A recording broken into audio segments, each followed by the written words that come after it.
Yeah, well, you're all set, Robin. Okay, great. Thank you. Hi, everyone. My name is Robin Brumfield, and I am the leadership training specialist. And I'm thrilled to be here with you tonight and to welcome you for this awesome webinar that is going to be presented by Dr. Alexandria Connolly and by our own Brenda Cardoza, who's our DEI coordinator. Before I get started, I just wanted to let you know. Did you know that just by participating in tonight's webinar, you can actually qualify for the prestigious Leadership Development Pin? All you have to do is do these things, at least attend or view 6 webinars. As you know, we've had some awesome webinars throughout this year, starting last October, and they cover events that any leader would need to address in their respective units. Absorb all the knowledge that shares, and the thing that's important is you have to apply that information that you've shared in your unit, and just let us know how you've done that. Once you've completed these steps, you can demonstrate again, like I said, your leadership in action. You'll unlock the exclusive leadership development pin. It's not just a pin, it's a symbol. And it's a real true symbol that we appreciate and we acknowledge your dedication and excellence as a leader in our PTA community. Now, before we we're going to dive in. And if you have any questions or any thoughts about the webinar, feel free to drop them in the chat. But I just want you to know there's going to be a special question that is going to be the key that's going to unlock your receiving the leadership development key pin. And I'd like to ask Brenda Cardoza if you can tell me what is the special question that you have. The special question for tonight is going to be, what DEI resources does the New York State PTA have available for units to use? So be on the lookout for that question and answer. That's great. That's great. So right now I don't see I think she's tied up still in another meeting. So I think she'll be on, but she's going to be a bit delayed. So you can move forward. okay. Right. So I'd like to again turn this webinar over, and she can come in and she will join us, our president Patty Frazier. And again, she's tied up a little bit right now, but she will be joining us to welcome you all. But right now, I'd like to turn this webinar over to our great presenters, Dr. Alexandria Connolly and Brenda Cardoza. Take it away, guys. Good evening, everyone, and thank you for joining us on this lovely day. I know most of you want to be outside, out and about, but as advocates, I know that this is a special meeting presentation that will be beneficial for you to bring back to your units. I will be sharing a slide, and if you have any questions, comments, feel free to join in the chat room. Just give me 1 second so I could pull up the presentation. And then we'll start away. Where are you? Here you are. Great. Let's put this here. Not share. That's not what I meant to do, slideshow. Sorry about that. And I'm going to share right now.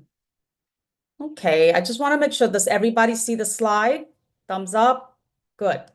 Okay, so today's presentation is going to be on the topic of diversity, equity, and inclusion and equity, and the importance of equity in education and PTA.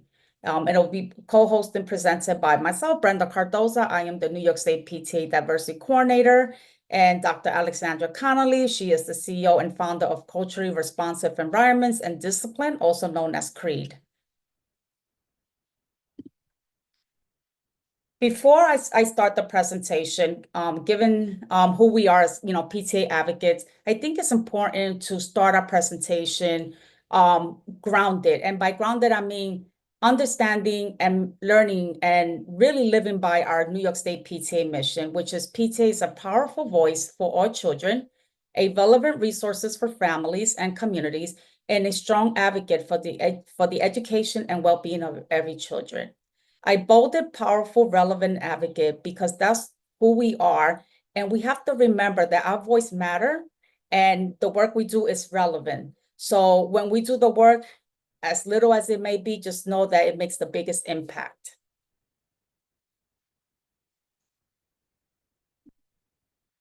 So let's start with this two very famous pictures many of you have seen all over the internet, right? So what is equity? Well, then equity means ensuring every child and family has what they need to succeed. Again, it's not just the same resources, but the right support based on their individual needs. The question here is, what is the equity tool in the pictures? You have two pictures side by side. You feel free to put in the chat room what you think the tools are. But if you look, the support comes in the form of the boxes and the ladders in the two different pictures. And what do those tools represent? That is the task that we have as PTA units. We have to look into our school community and see what is the equity. The reason why I'm sharing that is because I have had people make comments to me, and I'll give you an example. The former school that I was a PTA president, I was predominantly Hispanics, and somebody made a comment, well, you don't have to worry about DEI in your school because, there's, Black and brown people. And I had to disagree and say, actually, no, you're wrong, because it's not just a race thing. It's about making equitable for every student. It could be the student of a foster parent or grandparent. It could be a child with a different ability. It could be anything, but we can't be stuck on just race, because equity is just giving access to everyone and not just based on race, but on what their needs are, those individual needs. Why equity matters in PTA. It supports inclusive engagement in all families. And we all know that membership is our strength. And when you engage everybody in your school community, one, you'll get greater participation, your membership numbers will go up, and your voice becomes stronger. You become stronger advocates because you have the numbers. And by having the numbers, it means, being inclusive of everyone in your school building. And don't get it wrong, we're not perfect. We're not always going to hit our numbers. We're not always going to engage everyone, but we don't stop trying. And as long as we try and the intention is there, then you will see the fruits of your labor. What else? Why equity matters in PTA? It helps identify and remove barriers to participation. Those are the things that we got to look for. Why is this certain family staying away? Or why is this child not participating in this activity?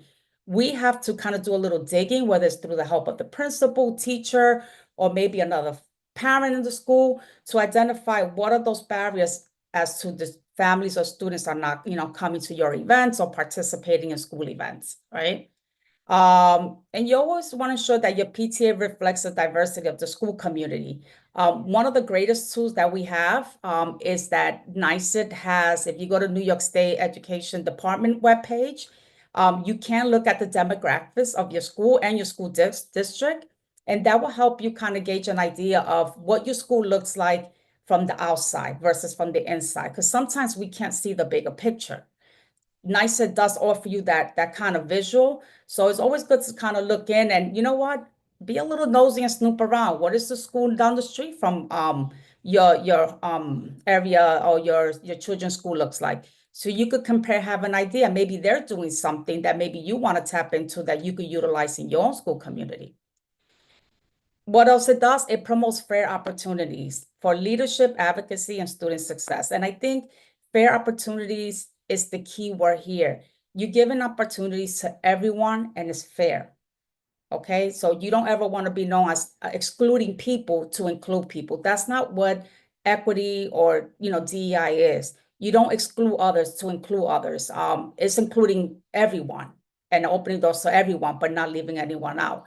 And I bolded in here at the bottom of the slide is to remind you all as PTA leaders that equity is never about leaving others out. And I think that's one of the biggest misconceptions that we hear from, folks and groups that are anti-DEI. The work that we do is not to exclude anybody. Actually, we want to make our circle bigger. We want to hear everybody's voice. And this is why equity is so important. How to promote equity in your PTA? Again, use the data. The data is there. You can also speak to your principal. I know that there are tools that the district use for them to kind of break down the demographics of the school. Principals could share that with you, but you could also go to NICET and they'll have all that information. Listen to all voices. Never disregard anybody. Try your best to listen to them, even if you don't agree with them on things, but respectfully, you should always listen to what their concerns are, their comments, their ideas, and really listen, not just listen and walk away, but really think about what they're sharing with you, right? Translate materials and provide language access. I don't know if you know this, but New York State PTA does have help with that. So if you ever need materials translated, you could reach out to us, and I'll share the link at the end, the email. I believe there's an email you could send your flyers to, or your information you would like to have translated, and they'll translate it for you. But I will say be cautious about this. When you translate materials, you also could give the impression that there will be somebody at your event that will speak that language. So, translating the material is easy, but just make sure that if that family comes, there'll be somebody there to help them understand what the meeting is, or, just somebody to help with translation, okay? Something as simple as being mindful of meeting times and locations and formats. Be flexible. Nobody says you have to have a meeting at the same time, same day of the week, same place. You could have it at school, you could have it at a coffee shop, you could have it at a playground, wherever the families are easier to get to, meet them where it's easiest for them. And if you're up to it, and we will always be here to help you, is create a DEI committee or an equity task force or anything along those lines, and give it a different name. You could call it family engagement committee, you could call it a belonging committee, whatever your school community feels comfortable with you naming it, because the name is just the name. The work is going to get done whether it's a DEI committee or not. But feel free to create some kind of committee to just bring parents in and bring, more members to your circle, so that you can have, the numbers there and the membership, right? Again, don't be misled. DEI does not hurt anybody. DEI doesn't hurt your school community. It enhances. When people see everybody come out to your events, it's actually something very enticing and very, it's a good thing to see, because then parents or families will know that there's a place for them at that school community. They belong there. So here's the important question, right? So we're presenting today, and this is not only about presenting, but we want you to know that we are here to help you. And what DEI resources does New York State PTA have available for units to use? We have the toolkit. The toolkit has many links and a lot of information regarding how to create your committees, or how to lead it, or how to, gain more access to membership and engage families. This is like I said, it's a toolkit, and we're continuously beginning to, update some of the information to make it more relevant as time passes. But it's there, and it's for you to use. It's free. You don't pay for any of our resources. And actually, we love to know that you guys are using it, because, we go out of our way to find things to share with you, so that you could have the help you need to have a thriving PTA unit. And I believe we click on that. Shows you, I quickly will show you, but it has all this information here. There's some cool topics you could click on. We also have a multicultural calendar. We also have links to like National PTA, NICET, like just other resources, because it's not just us, but we tap into other, resources that are useful as well. So we have that there. Now, I spoke about the equity piece in PTA, but I know many of you joined because there's concerns.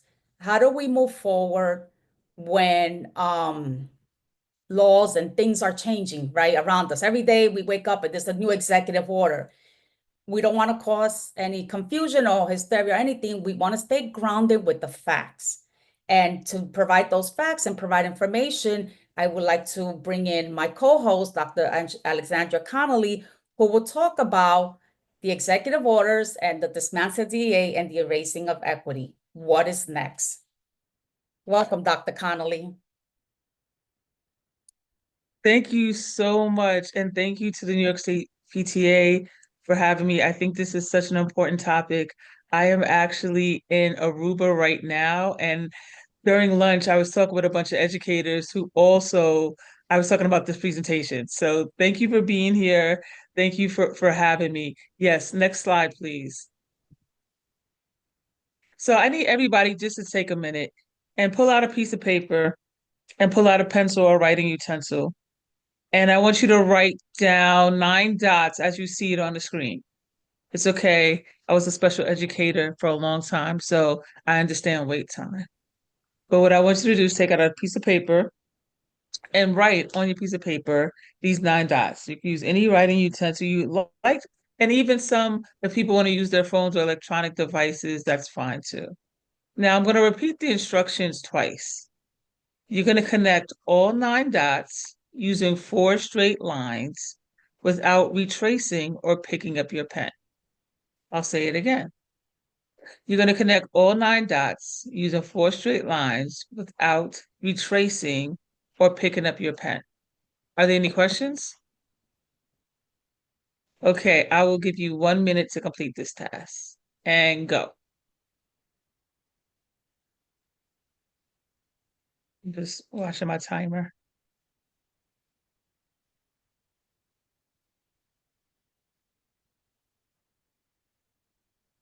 And just raise your hand if you get it.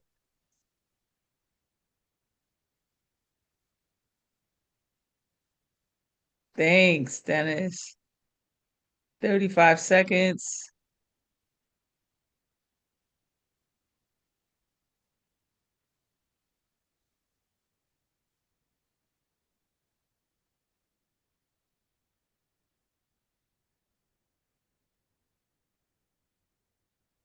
Fifteen seconds. Good job, Jane. 5.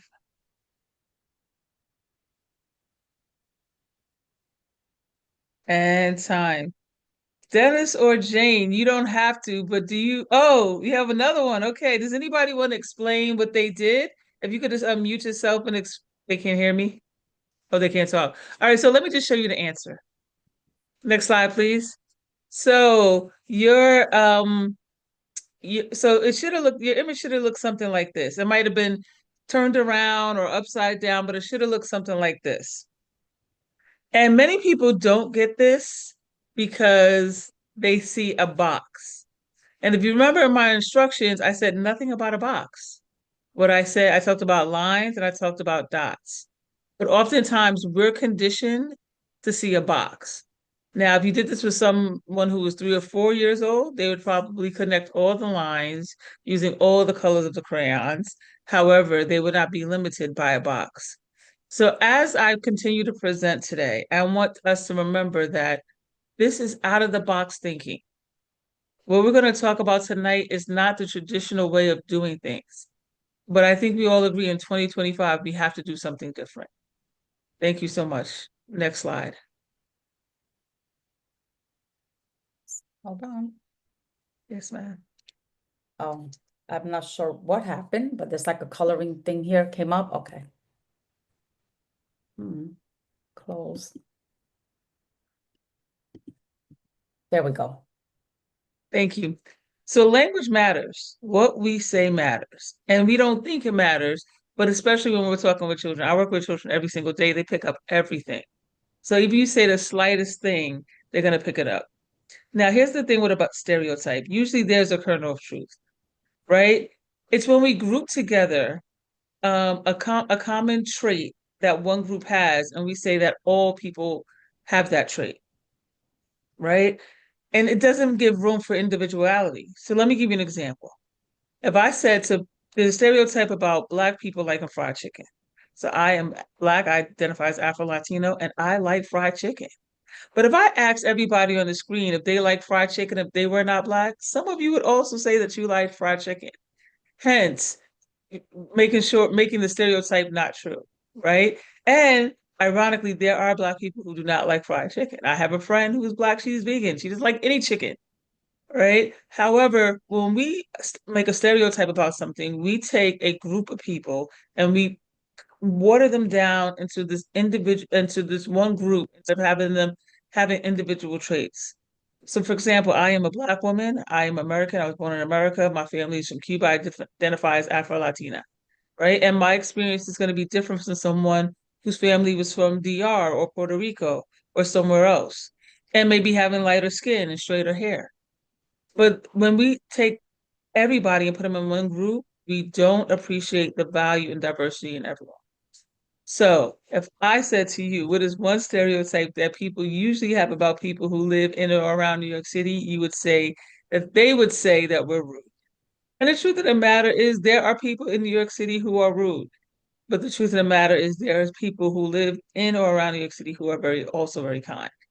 Thank you so much. Next slide.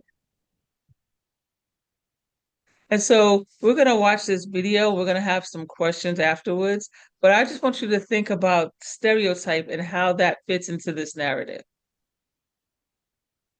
You may have to share sound. I come from a conventional middle-class Nigerian family. My father was a professor. My mother was an administrator.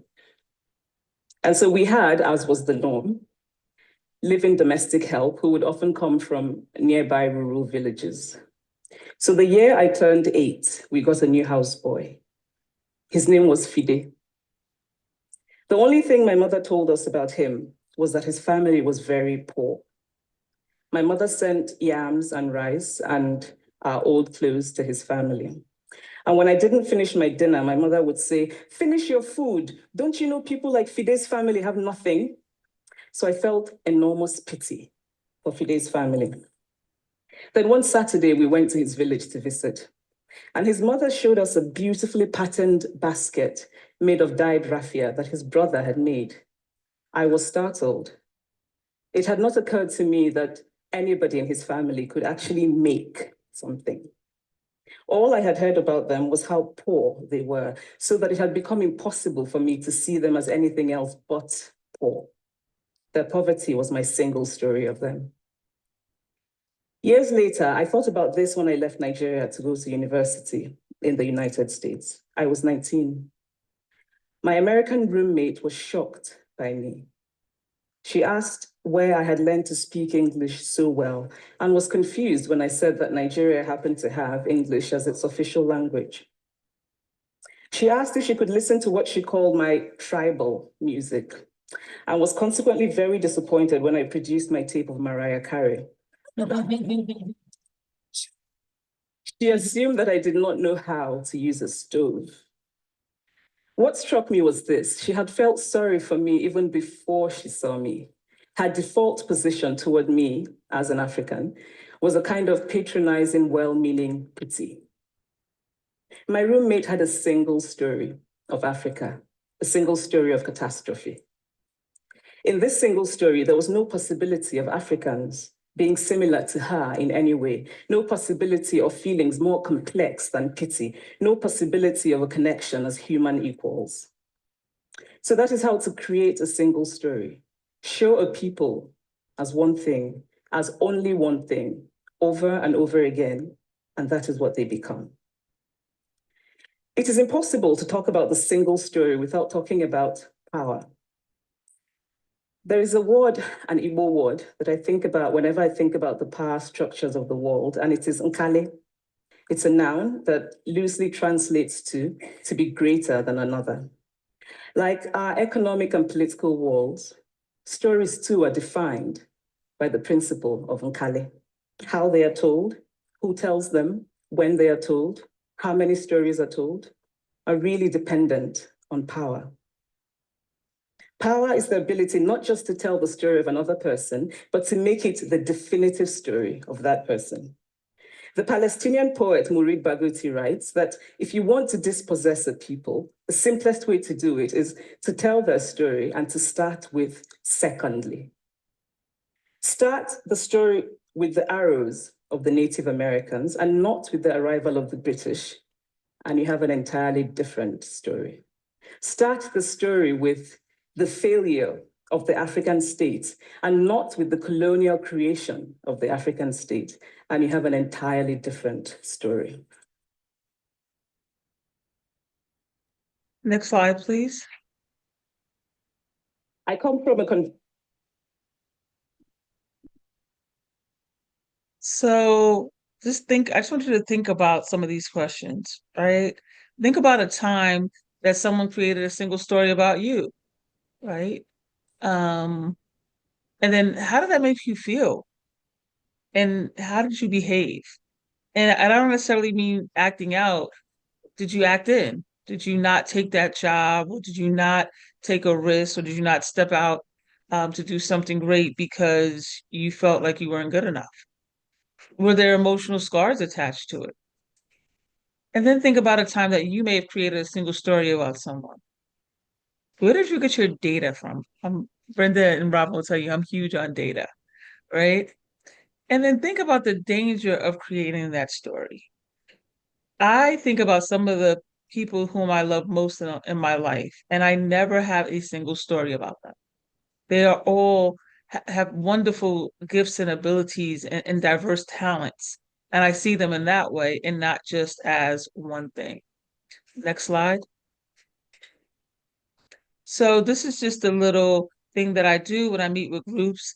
This is just a freebie. Anytime I meet with groups and we're going to talk about race, racism, equity, diversity, inclusion, or any other stressful topic, I usually take at least 4 or 5 of these and talk about how these are going to be our group norms. Because we have to understand that this work is really hard and we have to acknowledge that, right? We have to participate. We have to understand we can struggle together, right? Just because we don't agree on one thing doesn't mean that we can't have a conversation, right? Literacy moments are those moments where you don't understand exactly what the person is saying and you need more data, right? And understand there's no quick fix. If I could fix racism with this 1 hour webinar, then I would just write a book and be a gazillionaire, right? This country was built on bias, racism, gender inequality, right? Social inequality, social economic inequality. And so for 400 years, we've been going down this path, and we are not going to change it in one day. But every single day, we should work toward change. Next slide, please. And so I just wanted to talk a little bit about the executive orders, but I wanted to talk a little bit about how we see the world.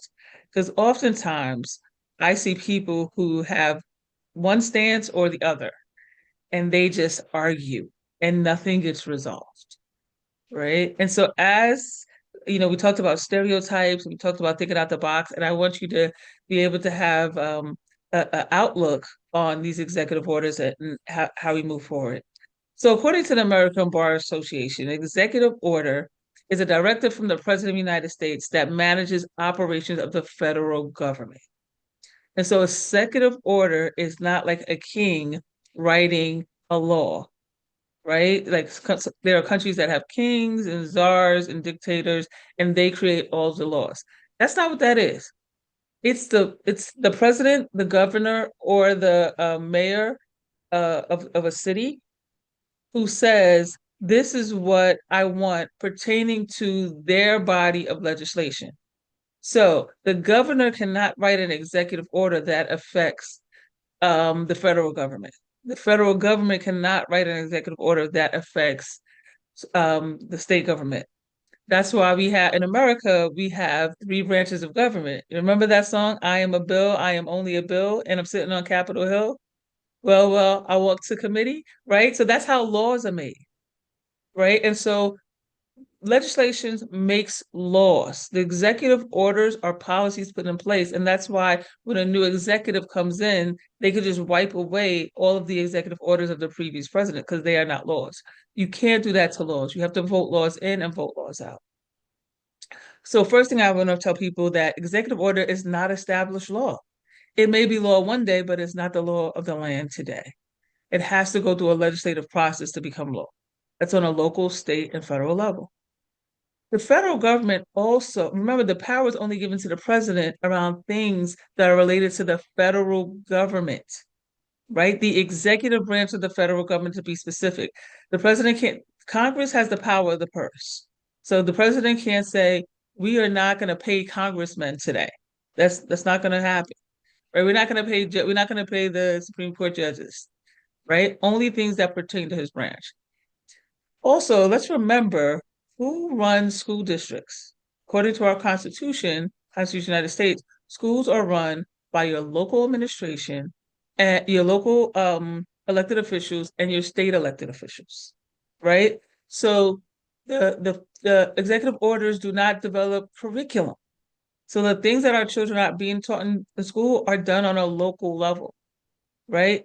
The executive order does not hire and fire educators, right? Not in our local school districts. Now, on the federal level, yes, but not in our local school districts. And education is seen by state and local jurisdiction. And I'm gonna tell you why that's important, because that's where our advocacy work has to happen, right?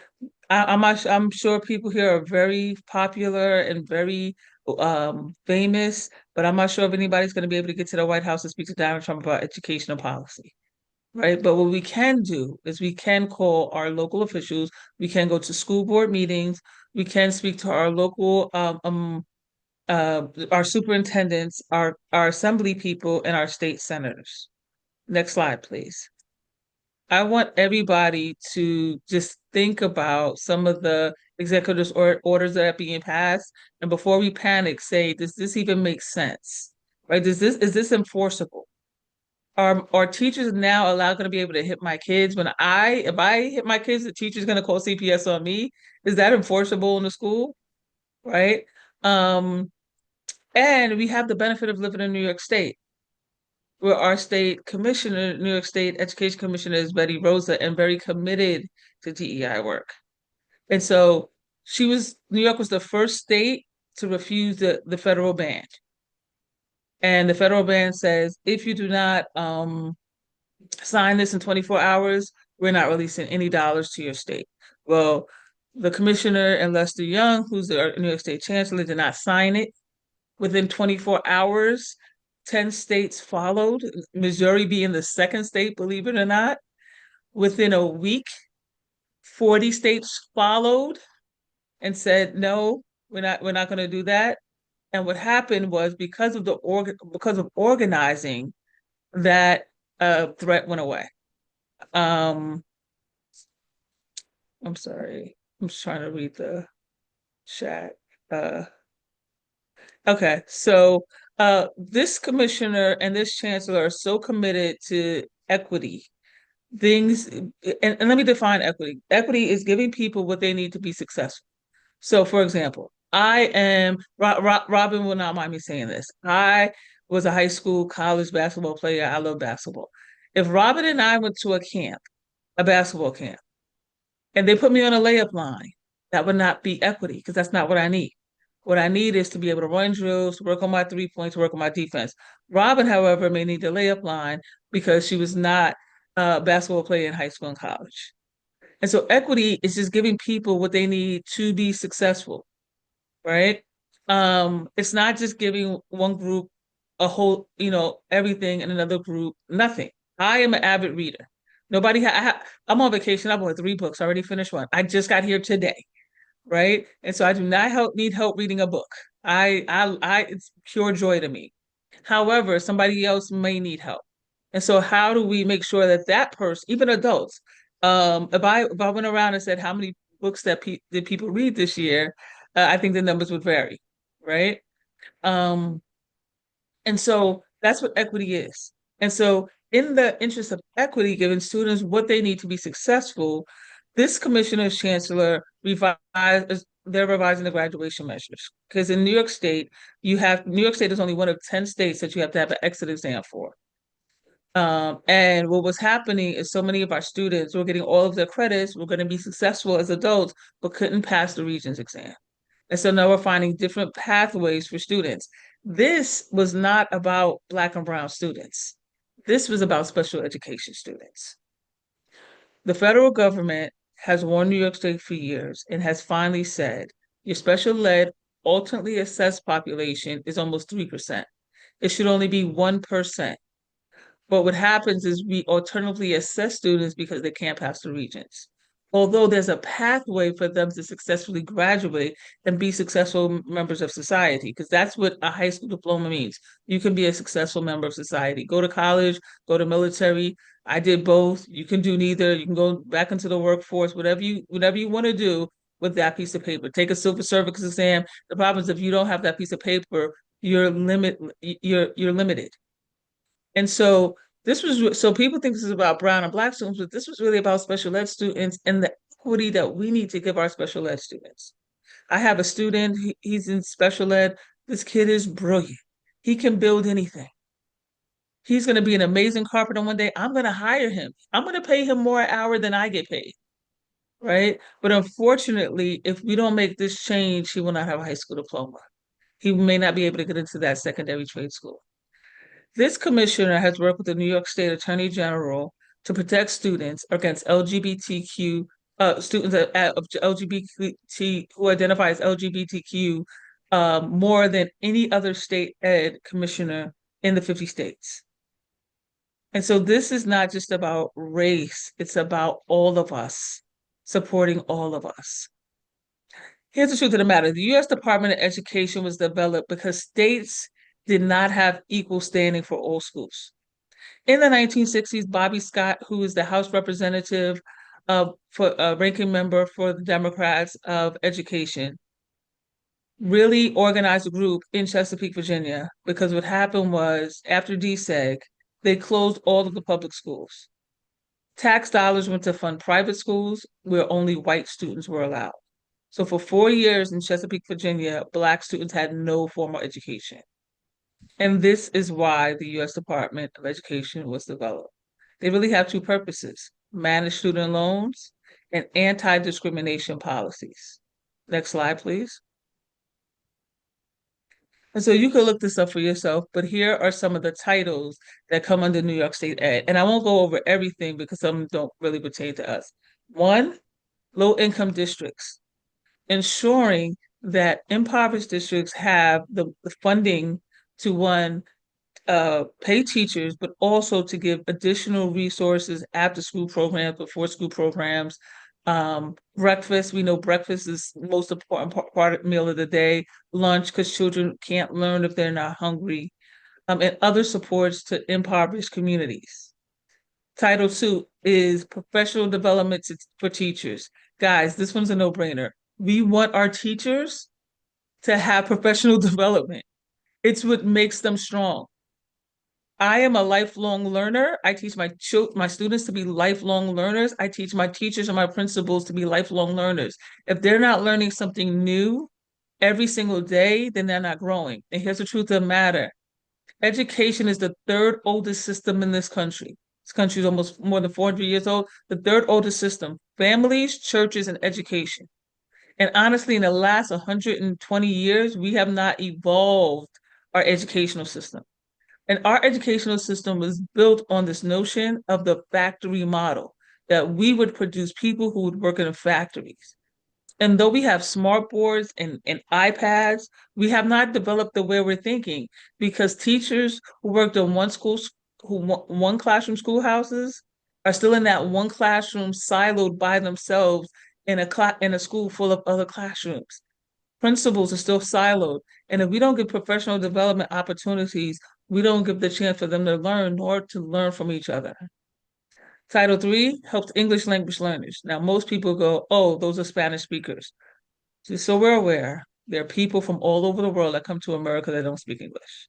Europe, Africa, other countries that don't speak English. Those people are also included in this bucket.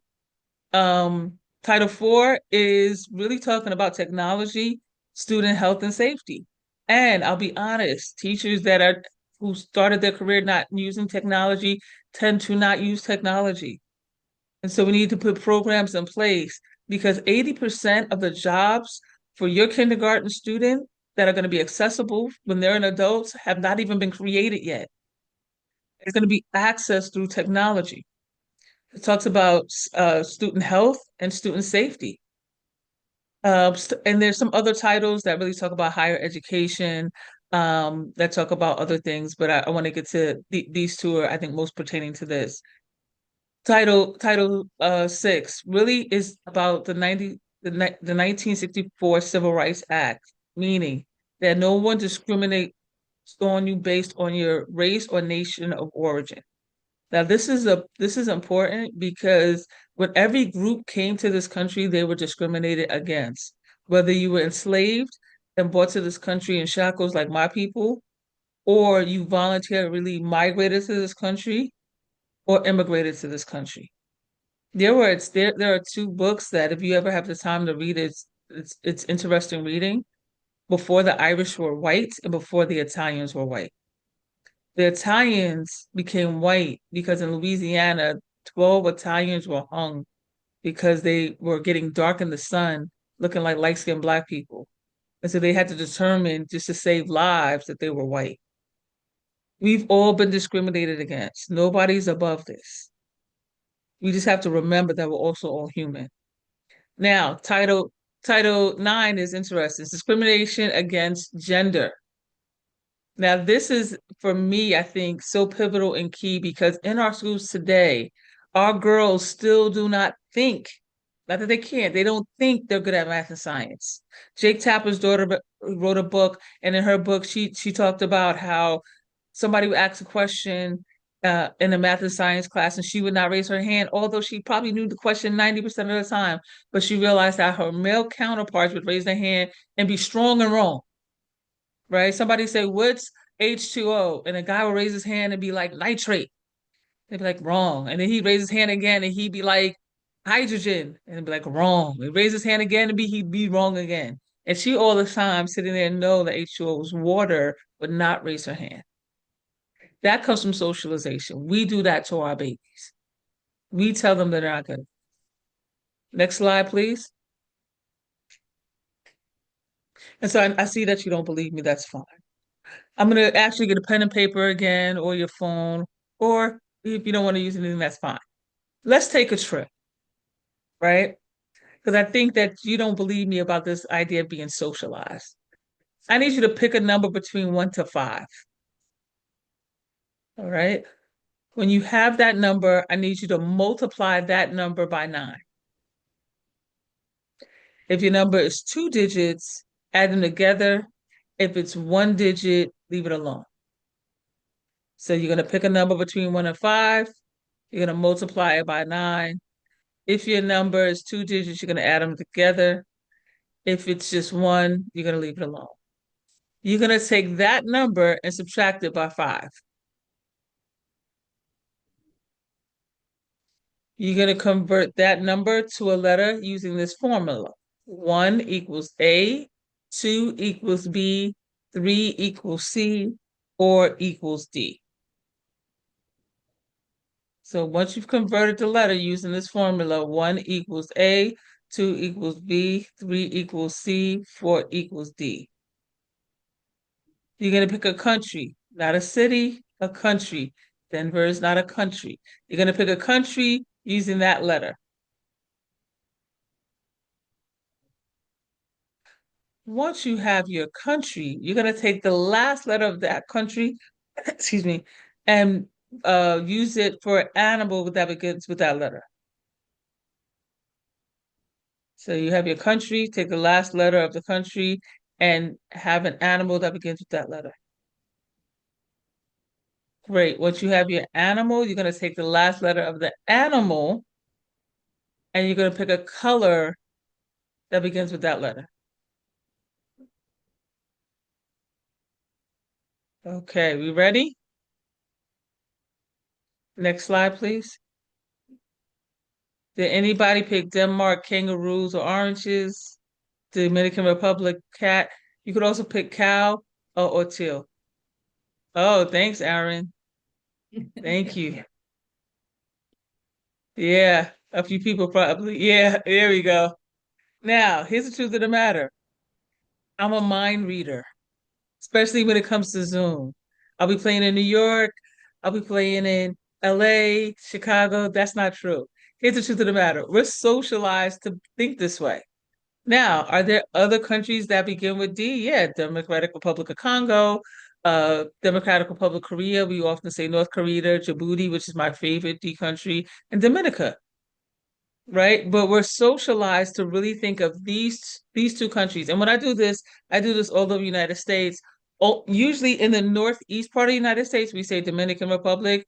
Usually the rest of the country just says Denmark, right? You could also, instead of kangaroo, you could also look koala, right? But we're kind of like entrenched in kangaroos, especially if you are part of a certain generation. There were kangaroo sneakers, there was Captain Kangaroo, there were a lot of kangaroos. It's Kangaroo Jack, right? Younger people might not get it as much, but people around my age, they're like, we're entrenched in kangaroos, and we see orange all the time. We see orange in our fruit, we see orange in our juice, we see orange in our cones, we see orange in the blazes of the guys that put out the cones, right? And so this is the way we think. And so we have to work every day to undo that socialization. Not necessarily about this, but about the things that think that could harm people. Next slide, please. Because this is what happens, right? Going back to Title IX with gender discrimination. This is what happens. We all think a certain way. We say sayings that there are things that we say all the time that are harmful, right? Like I have two younger brothers, and when they were younger, they would call each other stupid all the time, right? It's something slight, but it's harmful. And so let's watch this video and see how harmful one term that we probably all use can be.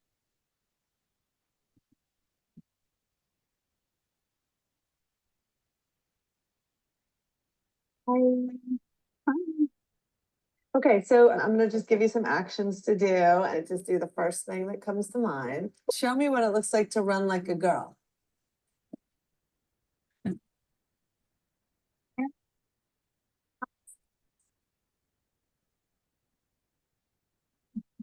Show me what it looks like to fight like a girl. Now throw like a girl. Aw.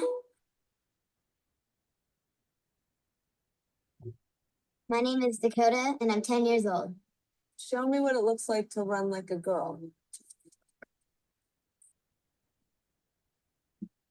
Throw like a girl. Fight like a girl. What does it mean to you when I say run like a girl? It means run fast as you can. So do you think you just insulted your sister? No, I mean, yeah, insulted girls, but not my sister. Is like a girl a good thing? Actually, I don't know if it's a bad thing or a good thing. It sounds like a bad thing. It sounds like you're trying to humiliate someone. So when they're in that vulnerable time between 10 and 12, how do you think it affects them when somebody uses like a girl as an insult? I think it definitely drops their self-confidence and really puts them down because during that time, they're already trying to figure themselves out. And when somebody says you hit like a girl, it's like, well, what does that mean? Because they think they're a strong person. It's kind of like telling them that they're weak and they're not as good as them. And what advice do you have to young girls who are told they run like a girl, kick like a girl, hit like a girl, swing like a girl? Keep doing it because it's working. If somebody else says that running like a girl or kicking like a girl or shooting like a girl is something that you shouldn't be doing, that's their problem. Because if you're still scoring and you're still getting to the ball on time and you're still being first, you're doing it right. Doesn't matter what they say. I mean, yes, I kick like a girl and I swim like a girl and I walk like a girl and I wake up in the morning like a girl because I am a girl. And that's not something that I should be ashamed of. So I'm going to do it anyway. That's what they should do. If I asked you to run like a girl now, would you do it differently? I would run like myself. Would you like a chance to redo it? Yeah.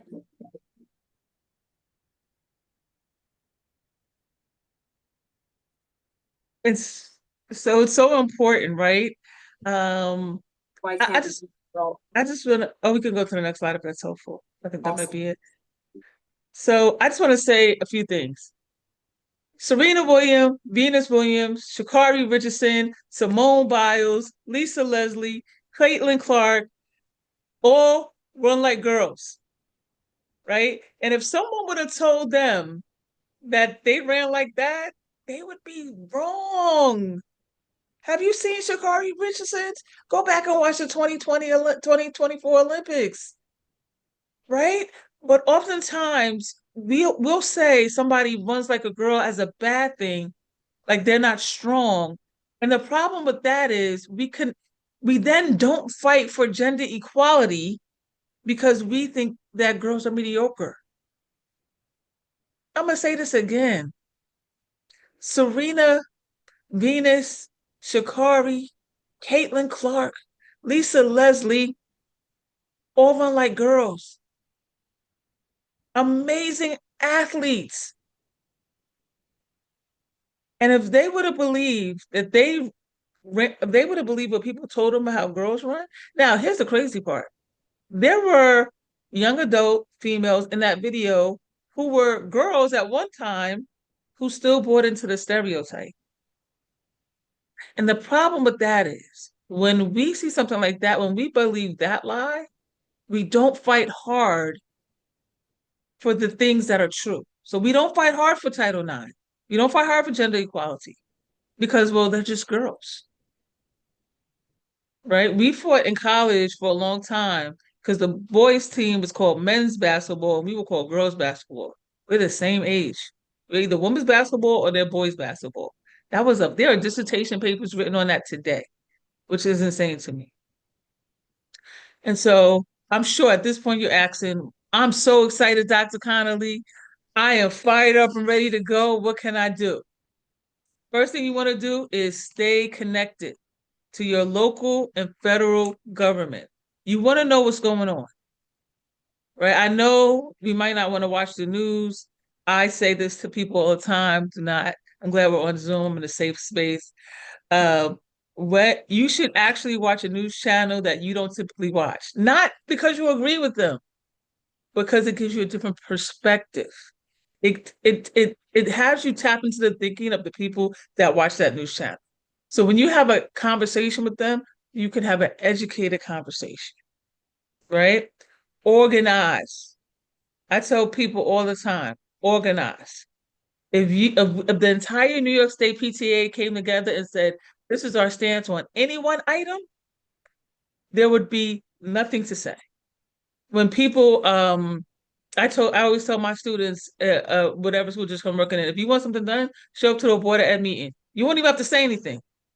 Anytime that 30 kids show up to a board of ed meeting, people start asking questions. They don't even have to speak. They can just show up. And kids, they like to be uniforms. So they're all wearing like white tees or black shirts or, they're very creative in their militarism. Organize. What do we want to do? What is important to us? And how do we make sure that everybody has access to that? Connect with your local officials. I'm going to be honest. There are 9 people from my city council person to the president of the United States that I vote outside of judges, legislative and executive branches. I have 7 of those people's personal cell phone numbers. There's this notion that, people call me and say, hey, can you call me with this? And I'm like, we have a whole city council person that we pay to do that. Call them. There's this notion that people work for the government. In this country, it was founded on the notion that the government works for the people. And so anytime I need something, I'm going to call somebody because it happens like Christmas. Every single November, Every single June, somebody asks me to hire them. You call it an election, I call it an interview. And if you're not helping my community and benefiting my community, then I need you not to be in that position. Stay connected, call your local official. They should know you by first name. They should feel you when you come through the door. Examine policies, practices, and procedures in your local school district. Now, policies is what's written on paper that nobody ever knows about, right? How many people know every policy in their school district? How many people know 5? See what I mean? Practices are actually what happens. It's the pedagogy, is what happens in the school every day. And procedures are by the way that they happen. So 2 kids get into a fight. The policy says we need to do a restorative practice. The practice might say we're just going to suspend the kid. The procedure should be to go through the restorative practice model. So know that about your school and your school district. Stay informed. I would suggest that you go to your Board of Ed meeting. Many of them are online now. And also New York State Board of Regents has a meeting every month outside of the month of August.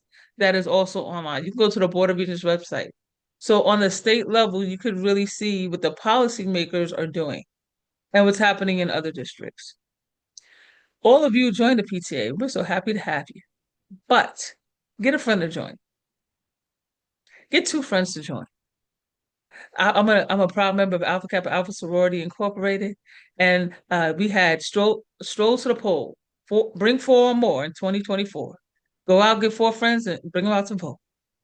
Right. So I'm going to ask you, as you leave here today, I don't need you to get 4 people. I don't need you to get 2 people. But if everybody on this Zoom got 1 more person, who got 1 more person, we would have a strong army to stand for DEI. Next slide, please. So as I leave you today, I just want to leave you with this thought. You could be a thermometer, or you could be a thermostat.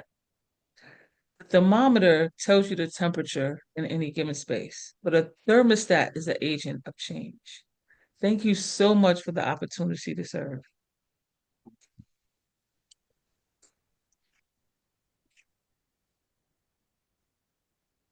Wow. That was great, Dr. Connolly. Thank you so much for partnering with myself and New York State PTA to bring this presentation forward. Before I hand the mic over to Robin, thinking about your presentation, how it ties back to the work that we do, one of the biggest misconceptions that DEA is a woman organization or it's a mom thing, right?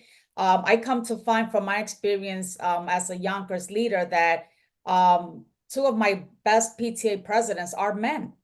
Men can lead. We're not buying just to having women be leaders or be part of the board. Also, at some point, I had a grandmother who was a PTA president at one of the schools.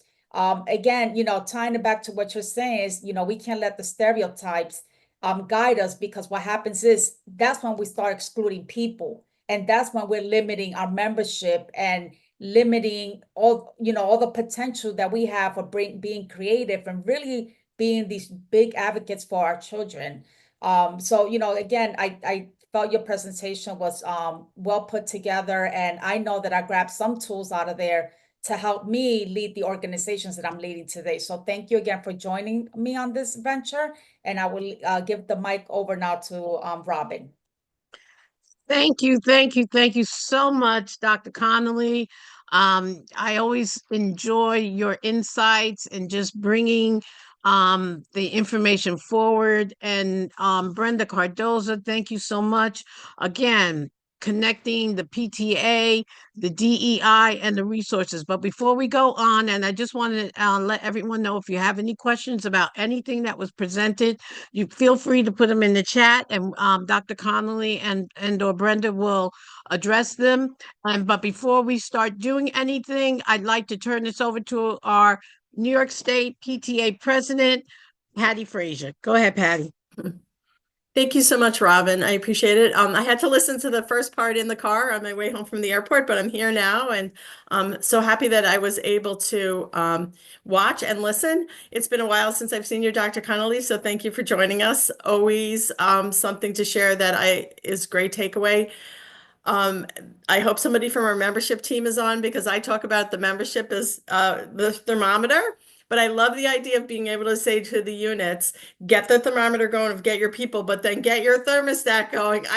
I can't even tell you how inspiring that is. So thank you. There's always such a great takeaway, and for all of us, I hope everybody on the call tonight has some special takeaway among the many things that you shared tonight. And certainly as a former Girl Scout leader, that whole like a girl thing is also resonates, I'm sure, with many of us. So thank you so much for joining us, and thank you all for being with us. And as always, to the leadership development team, what a great webinar you have set up for us. Thank you. Thank you so much, Patty. And again, a special thank you to the leadership development team, which is led by our DO, Sonia Varillo, our coordinator, Mary Sotomayor, our technology training specialist, Kathleen McEnroe, and myself, yours right here. I'm the leadership, I always forget it, leadership training specialist. But, you know, as I said, I hope everyone was enjoying today's webinar. Earlier in the webinar, we briefly mentioned the fantastic opportunity, the chance to qualify for the leadership development pin. Now, here's your special question. Don't worry if you didn't catch it. Brenda, I believe that what are the resources that are available? You got to kind of listen to this. Our webinar will be online. But again, if you didn't catch it the first time, there's a recording on the webinar and you can always revisit to get that special question. So keep watching, keep learning, and remember, you can always return to this webinar whenever you'd like for that special question. And now we're going to go back in. We're going to talk about questions because that presentation was out of sight. I love the Like a Girl presentation. I love, you know, because I identified as, you know, when they said well, not the fight like a girl, but the run like a girl, I definitely, you know, I was doing my hands like that, but I definitely identified, and I love Dr. Connolly's comparison of the great you know, Venus Williams, Serena Williams, you know, Lisa Leslie. Again, these people, they run like a girl, but it's again, we should not. And sometimes it's us ourselves that we come with these stereotypes and images that are in our head. So I'd like to again turn it back over to Dr. Connolly and Brenda. I just want to say that Dr. Connolly, Brenda, if you could take the lead on the questions that are in the chat, if there are any, because this way they're not a distraction to anybody and Dr. Connolly. Thanks. Hi, I'm going through the chat. One of the question is, will the presentation be available online? And I believe Kyle answered that question. Yes, we are gonna have, and so did Robin, we are gonna have it on our webpage, so you can always go back to view it. So yes, it will be shared for everybody to view later on. I don't think I see any other questions, just, you know, everybody was, you know, folks were saying amazing presentation, you know, thanking for the presentation. But if anybody has a question right now, or even a comment, you know, They can put it in the chat. And I have a question. I'm sorry. You know, again, Dr. Connolly, you touched upon it briefly, but it's the fear. You know, we're being told from the federal government the crisis that's surrounding DEI. So, but in your presentation, you're telling us, you know, don't worry. So what we should be doing is focusing on what our governor and our attorney general is the information they're giving us. Is that what you're saying? So I wouldn't say don't worry. I would say how do we channel that energy, right? I mean, unless you guys can get a meeting with Donald Trump to talk to him about this important topic, but who can we talk to? You could talk to your state assembly person. You could talk to your state senator. You could talk to your local officials around this.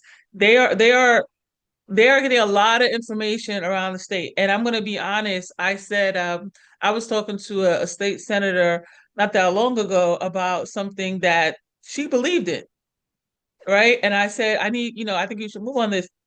And she said, the outcry, if I do this, the outcry from the other side will be unbearable. What she was saying was, even though this is the right thing to do, and people feel like this is the right thing to do, nobody is saying that this is the right thing to do. And so our elected officials have to hear from us, right? They have to hear from us. Send an email, send a postcard, call and say, hey, this is really what we want. The commissioner drives all over the state of New York, speaking to people at events, town halls. She gathers a lot of data and information.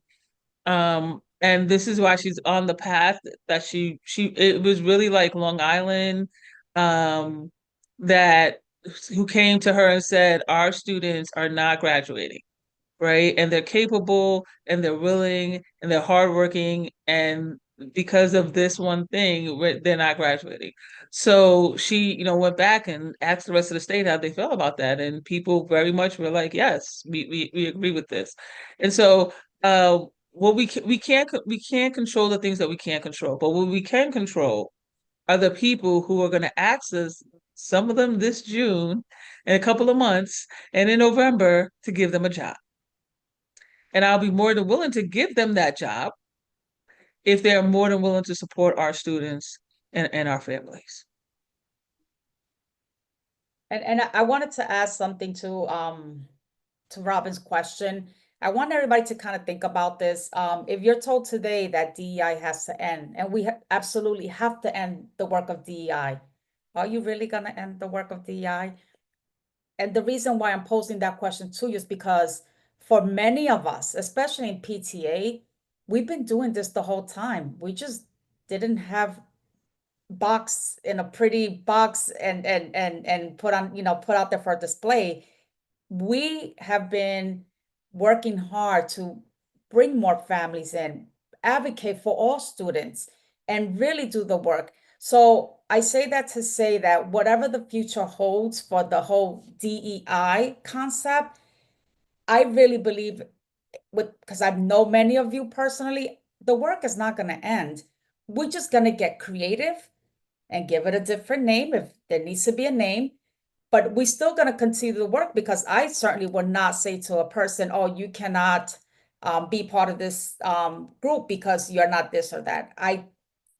That's not who we are. Somebody comes to us, they want to be part of us, absolutely come, because the more we have, the more help we have, the more things we can provide to our children.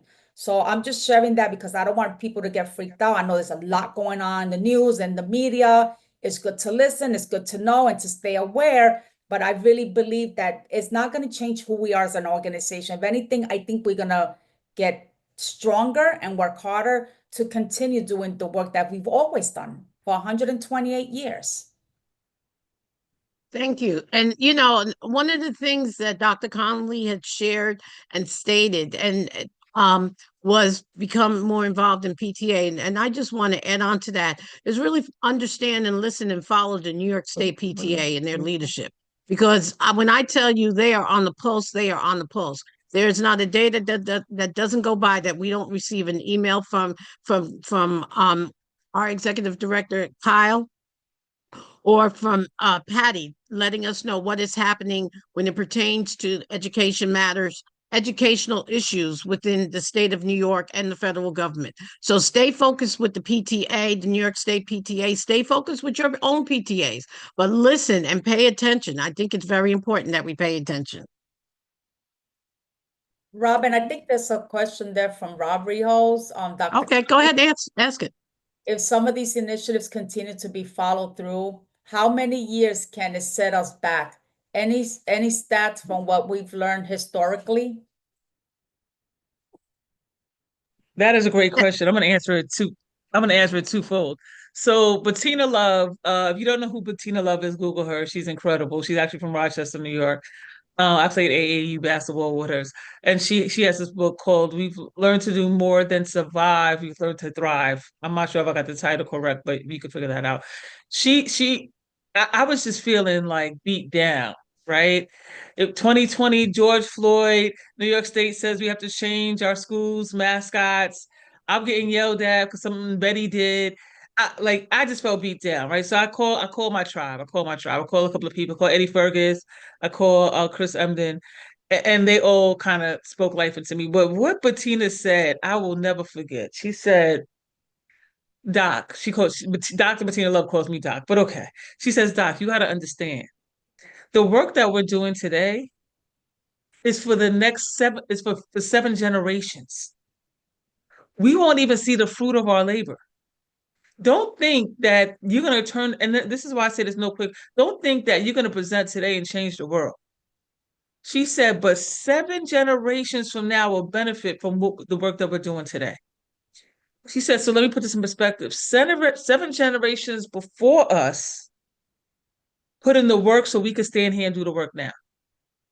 White abolitionists helped slaves read, write, get to freedom so that I could be Dr. Connolly today. And so it is my job to stand on the shoulders of those people for 7 generations. Now, that's the first part. The second part is I had an amazing, again, I'm feeling like this is really hard work, right? It's very emotional work. And so I'm feeling like, I don't know. So at the Congressional Black Congress, I guess I didn't look, at the Congressional Black Congress, I guess I didn't look like myself. So I see Hakeem Jeffries. If you know, everybody know Hakeem Jeffries, he's from Brooklyn. Very, very, very suave. He welcome to me. He's like, hey, Alexandria. He doesn't call me Doc, by the way. Hey, Alexandria, what's up? How you doing? And I'm just like, I just feel like this is real hard, right? This is really, really hard. He sat and spent about 20 minutes with me and explained the ebbs and flows of racial oppression in this country, right? And he started from like indentured servants and Dred Scott case and went to the Civil War and right. And so every time Reconstruction, right? Every time there's progress, there's pushback. And so let's just be clear. We had a Black president. The highest ranking office of the United States was a Black man. And I'll be honest, I can't speak for anybody else, but I became very content. And so now we're seeing some pushback, right? And so this is the pendulum's gonna swing. I tell people all the time, listen, don't worry, we coming back. We're coming back. We have to be careful that when that pendulum swings back, we don't allow it to go too far. We have to moderate it, right? People don't like that word. So we want people in Congress to fight for this side or for that side and to go hard, but there's got to be a middle ground. There's a group called the Problem Solvers Caucus. I don't know much about it, but I'm like, I feel like I want to vote for that group. Like, I want to be with them. They actually want to get stuff done, it sounds like. I don't know them, but it sounds like it makes sense to me, right? People say, why don't you run for office? Because I don't want to negotiate. I want what I want, right? And when you're a politician, you have to negotiate. That's part of being, elected official and governing. So I don't know how many years it's going to set us back, but like Brenda said, if we keep doing the work anyway, I mean, I thought, listen, January 2020 hit, January 2021, I said I'm not gonna get any work this year. I braced for it. January 2025, I got so many calls, I want to change my number. So people are committed and dedicated to this work. And DEI is a label. Like Reconstruction was a label. Jim Crow is a label.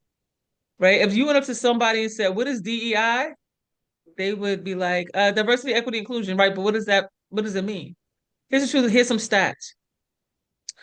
And I had to calm a friend down and I said, she's a Black woman and she's like, we're under attack. I said, well, I'm not disputing that, but let's just go, I'm a data person. The anti-DEI movement, right? So 78% of people who have DEI positions are not people of color. In New York State, we have women and minority-owned businesses. 94% of those women and minority-owned businesses are white women. Less than 1.2% are Black people, right? Less than 2% of all teachers in our public schools are Black males. So the truth of the matter is we've been losing a DEI fight. We've been losing it. So now I feel like people are motivated, right? I feel like this is the catalyst to do something different. I got called by a school district who called, they, like, usually what happens is people go to, Office of Civil Rights, they get a violation, they call me. This district called me themselves and told me they were racist. And I was like, do you have any data to back that up? Like, that's never happened before. They said, we have racist hiring practices and we need help. We ran our own data. We went to your conference. You said, we only hire men in high office positions. Something wrong. We don't know how to fix it. Can you come in?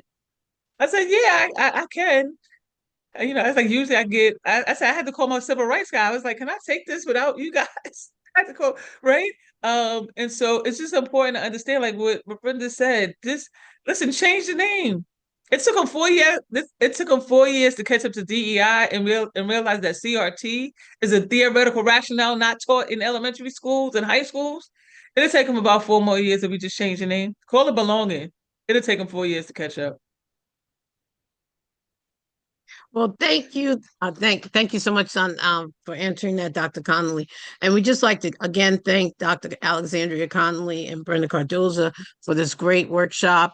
Again, we're telling everyone you can look at it again on our New York State PTA website.